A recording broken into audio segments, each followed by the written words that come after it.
Selamat pagi.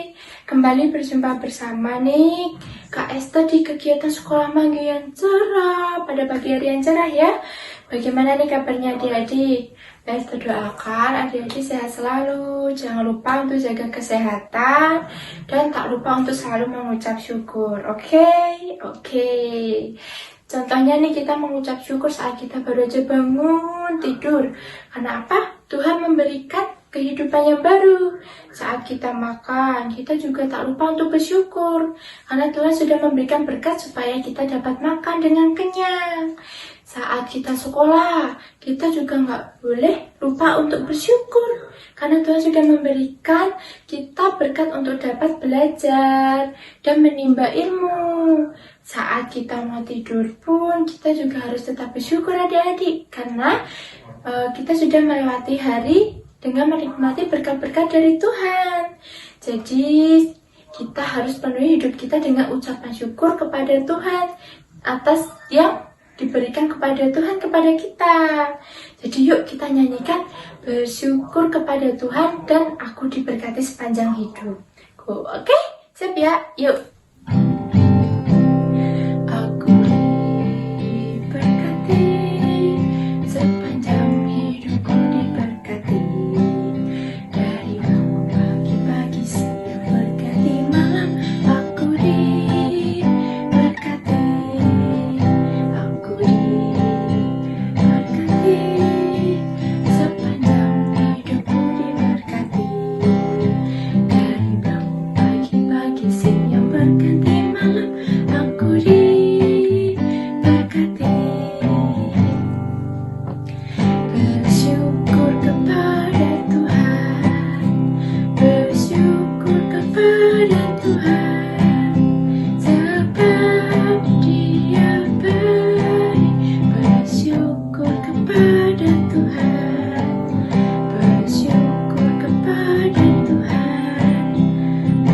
Syukur kepada Tuhan, sebab Dia baik.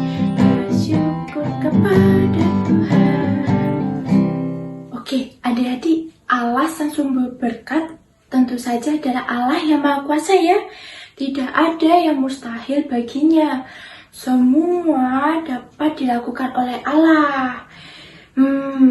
Kayak ada satu pujian nih. Yuk kita nyanyikan Allahku besar. Dek Nia yang akan menyanyikan lagu untuk kita. Adik-adik jangan lupa ya untuk ikut bernyanyi. Silakan Dek Nia.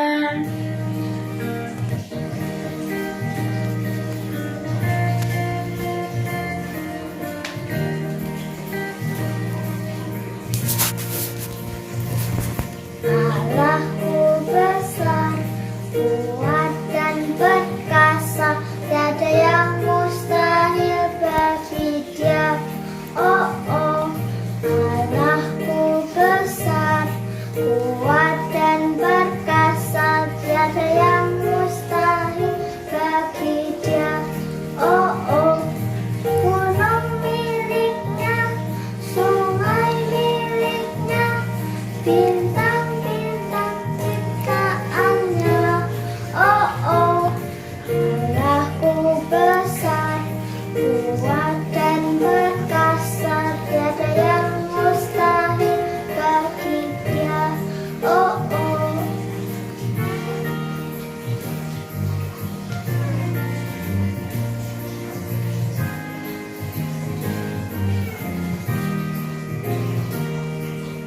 Allahku besar, kuat dan perkasa. Tiada yang mustahil bagi Dia. Oh,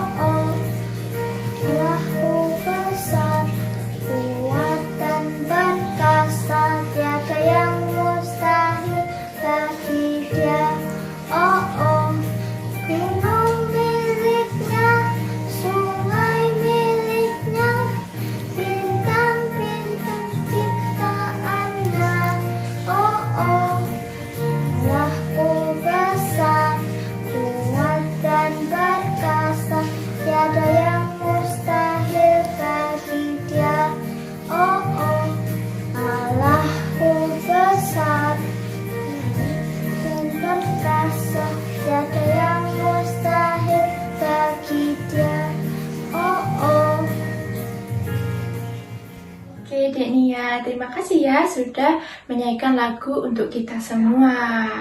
Adik-adik, sebentar lagi kita akan mendengarkan cerita Alkitab.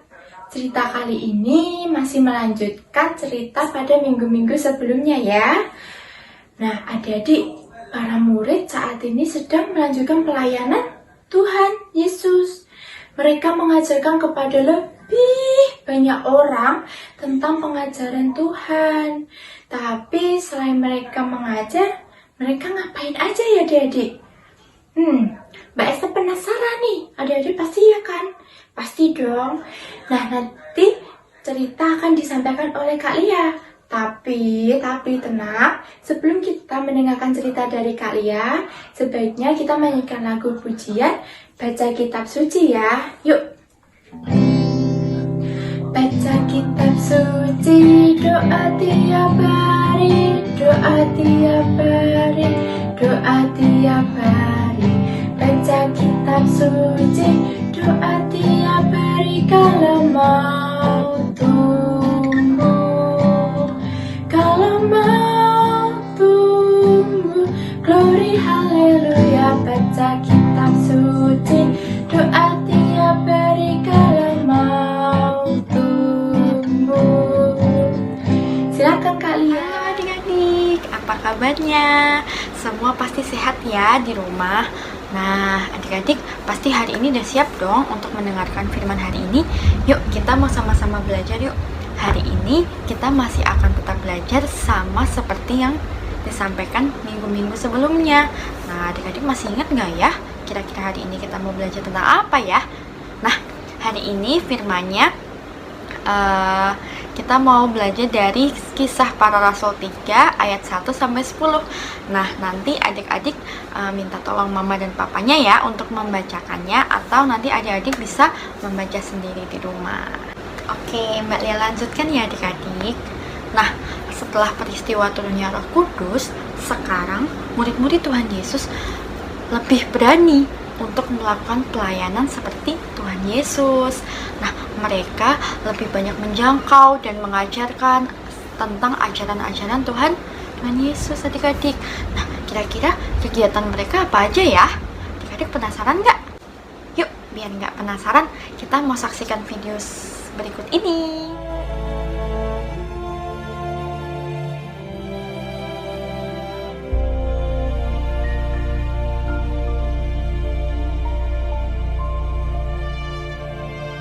Pada suatu hari menjelang waktu sembayang, yaitu pukul 3 petang, naiklah Petrus dan Yohanes ke bait Allah. Di situ ada seorang laki-laki yang lumpuh sejak lahirnya sehingga ia harus diusung. Tiap-tiap hari orang itu diletakkan dekat pintu gerbang bait Allah yang bernama Gerbang Indah, untuk meminta sedekah kepada orang yang masuk ke dalam bait Allah.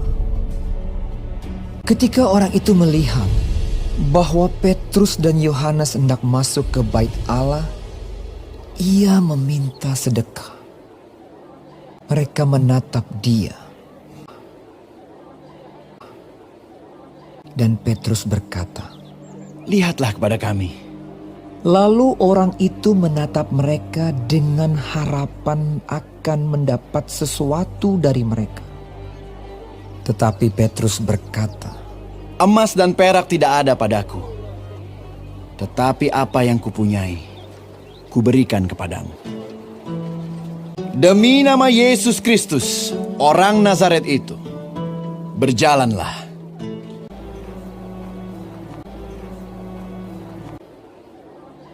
Lalu ia memegang tangan kanan orang itu dan membantu dia berdiri. Seketika itu juga kuatlah kaki dan mata kaki orang itu. Ia melonjak berdiri lalu berjalan kian kemari, berjalan dan melompat-lompat serta memuji Allah. Dan mengikuti mereka ke dalam bait Allah. Karena orang itu tetap mengikuti Petrus dan Yohanes, seluruh rakyat itu melihat dia berjalan sambil memuji Allah. Lalu mereka mengenal dia sebagai orang yang biasanya duduk meminta sedekah di gerbang indah Bait Allah. Sehingga mereka takjub dan tercengang tentang apa yang telah terjadi padanya.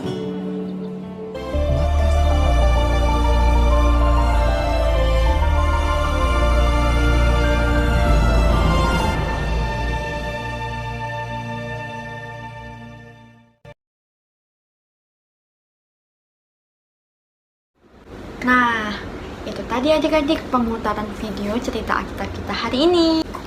Nah, adik-adik, tadi ada seorang yang lumpuh sedang meminta-minta kepada Petrus dan Yohanes yang akan bersembahyang. Dia berada di gerbang Bait Allah yang sangat indah. Nah, ketika dia sedang meminta-minta, Petrus mengatakan bahwa dia tidak punya emas ataupun perak adik-adik. Namun, seketika itu Petrus berkata kepada seorang pengemis itu. Dia mengatakan bahwa berjalanlah dalam nama Tuhan Yesus, berjalanlah. Nah, adik-adik tahu nggak apa yang terjadi? Nah, betul adik-adik. Si pengemis itu kemudian bisa berjalan. Kemudian dia bisa melompat. Wah, keren ya adik-adik.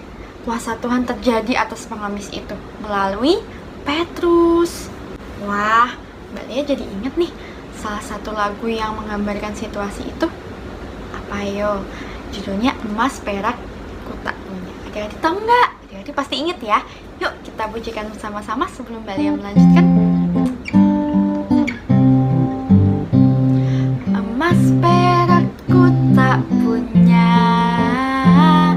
tapi yang ada kan ku berikan dalam nama Tuhan Yesus. Bangkit dan berjalanlah, jalan lompat dan puji Tuhan, jalan lompat dan puji Tuhan dalam nama Tuhan Yesus. Bangkit dan berjalanlah. Wah, benar ya adik-adik. Lagu tadi menggambarkan tentang situasi ketika Petrus sedang menyembuhkan si pengemis itu. Memang benar sih ya, si pengemis itu tidak mendapatkan sedekah dari Petrus. Kalaupun dia dapat, pasti si pengemis itu bisa beli makan ya adik-adik. Nah, tapi Petrus ingin supaya pengemis itu bisa berkarya lagi, bisa bekerja, tidak menggantungkan hidupnya kepada orang lain, tidak menggantungkan dirinya kepada belas kasihan orang lain. Nah, jadi dalam nama Tuhan Yesus, Petrus menyembuhkan si pengemis itu. Wah, hebat ya adik-adik. Nah, adik-adik, seringkali kita mungkin berpikir ya, kenapa sih kita harus susah-susah belajar, susah-susah mengerjakan tugas, susah-susah untuk mengerjakan PR. Padahal kan kita bisa dong minta tolong papa atau mama untuk membantu, atau mungkin kakak untuk memberikan jawaban yang kita mau. Atau adik-adik pernah berpikir nggak bahwa kenapa sih kita harus susah-susah membantu pekerjaan orang tua? Kan lebih enak tuh kita main game, nonton YouTube, ya kan adik-adik? Tapi kita juga berpikir kenapa sih? Kan bisa dong kerjaan rumah yang ngerjain mama, ya nggak?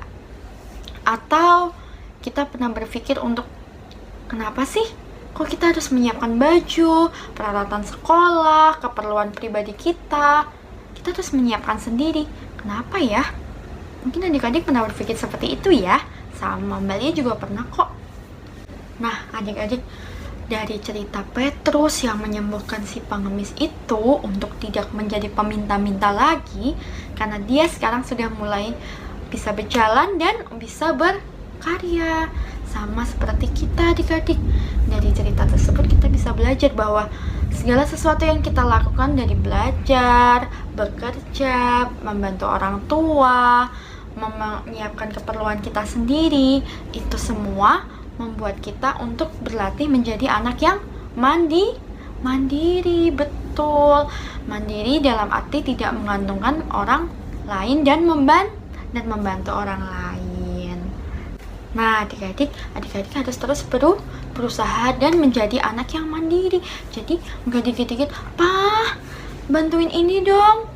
Mah, bantuin kerjain PR dong." Selagi kita masih bisa, kita harus bisa mengerjakannya sendiri. Gitu. Nah, adik-adik siap menjadi anak yang mandiri? Pasti siap ya? Pasti siap dong, oke? Oke, nah yuk setelah ini kita akan melanjutkan kepada doa apa? Penutup.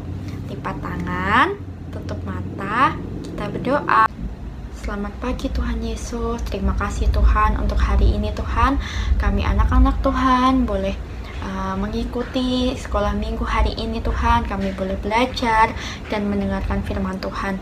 Hari ini Tuhan kami boleh belajar dari Rasul Petrus Tuhan yang menyembuhkan peminta-minta pengemis Tuhan melalui kuasa Tuhan, sehingga peminta-minta tersebut boleh berjalan kembali dan berkarya kembali Tuhan. Seperti halnya pengemis tersebut Tuhan, kami anak-anak Tuhan juga mau Tuhan untuk menjadi anak-anak yang mandiri, untuk menjadi anak-anak yang tidak mengantungkan hidup kami kepada orang lain. Kami mau terus berusaha Tuhan untuk menjadi anak-anak yang mandiri. Tuhan berkati kami.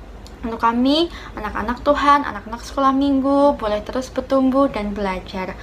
Berkati kami Tuhan, sebentar lagi kami akan mengakhiri sekolah minggu ini. Kiranya Tuhan Kau yang mempertemukan kami secara virtual dalam sekolah minggu di minggu depan. Terima kasih Tuhan Yesus, hanya dalam nama-Mu kami berdoa dan mengucap syukur. Amin. Yeay, selesailah sekolah minggu, mari kita pulang.